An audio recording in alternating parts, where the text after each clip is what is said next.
पंजाबी मुल्क दे 62% आवाम दी बोली है, पर बदकिस्मती नाल ब्यूरोक्रेसी दे काले चोरां ते करप्ट अफसरशाही ने हमेशा इस बोली नाल दुश्मनी दा सबूत दिता है। खास तौर उत्ते पंजाबी बोली विच छपन वाले अखबारां नूं उंज इश्तिहार जारी नहीं कीते जांदे जिवें सिंधी, पश्तो ते बलोची ज़बानां लई जारी हुंदे ने। मां बोली विच छपदे अखबार कारोबार ने, इह धरती ते उहदी रहतल दी संभाल दी एक कोशिश ने।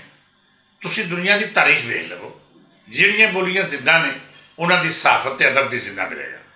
खास तौर पर ਜਿਹੜੀਆਂ ਬੋਲੀਆਂ ਹਾਲਾਤ ਹਾਲ ਨਾਲ ਜੁੜੀਆਂ नहीं ਰਹਿੰਦੀਆਂ वो अपना आप गवा ਦਿੰਦੀਆਂ ਨੇ।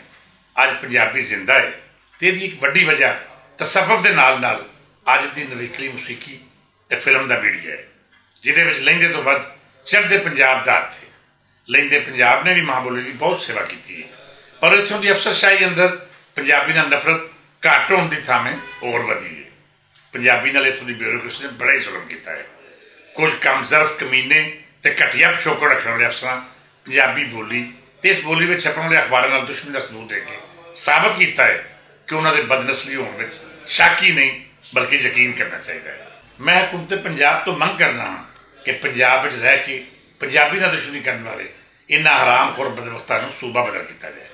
इन्हां दा ताल्लुक भावें मरकज़ के महकमे नाल होवे या सूबे नाल, पंजाब अंदर उही रहेगा जिहड़ा पंजाब की रहतल ते पंजाबी बोली की कदर करेगा। इस धरती को किसी हरामखोर बगैरत की लोड़ नहीं। हुकूमत इन्हों सीधे राह पावे, नहीं तो हर पंजाबी इहो जिहियां हराम दियां नस्लों का समाजी बाइकाट करेगा तो इन्हों चंगी तरह सबक सिखाएगा कि पंजाबियों नूं अपनी बोली नाल दुश्मनी किसी कीमत उत्ते बर्दाश्त नहीं। विफाक दे महकमियां सूई गैस, वापडा, लैस्को, मतरूका वक्फ इमलाक ते रेलवे दे हराम खोर PROs ते डायरैक्टर लमियां रिश्वतां लैके डमी अखबारां नूं ते इश्तिहार देंदे ने, पर पंजाबी अखबारां लई उन्हां दी पॉलिसी जहरीली ते पंजाब दुश्मनी उत्ते मबनी है। पंजाबी अखबारां नूं इश्तिहार नहीं दिते जा रहे। इक्का दुक्का शायद किते मिलदा होवे पर इश्तिहार देना नहीं कहंदे ना। हुकूमत दी कोई पॉलिसी मौजूद नहीं।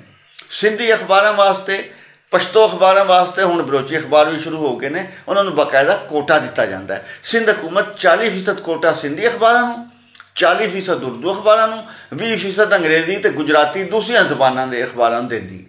40% जो सिंधी अखबारों को जाएगा तो यकीनन वो तरक्की करनगे, निकलणगे, उन्होंने मुश्किलात दूर होणगियां।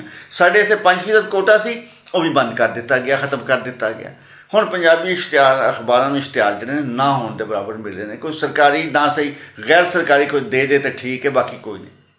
ये अखबारों बिन मौत मारन वाली गल है तो यह हुकूमत में नज़रसानी करनी चाहिए। पंजाबी कोई मुतरई ज़ुबान नहीं है, इस मुल्क की ज़ुबान है। 60% लोगों की ज़ुबान है तो 60% लोगों की ज़ुबान नज़रअंदाज करने का मतलब है कि तुम उस ज़ुबान को बिन मौत मारना चाहते हो। वज़ीर इतलात शिबली फराज होरां नूं इस पंजाब दुश्मन सोच का नोटिस लैके विफाकी इदारियां नूं हदायत जारी करनियां चाहिदियां ने कि सिंधी, बलोची, पश्तो या पंजाबी का फर्क कीते बिना सब बोलियां विच छपन वाले अखबारां नूं बराबरी की बुनियाद उत्ते इश्तिहार जारी किए जाण।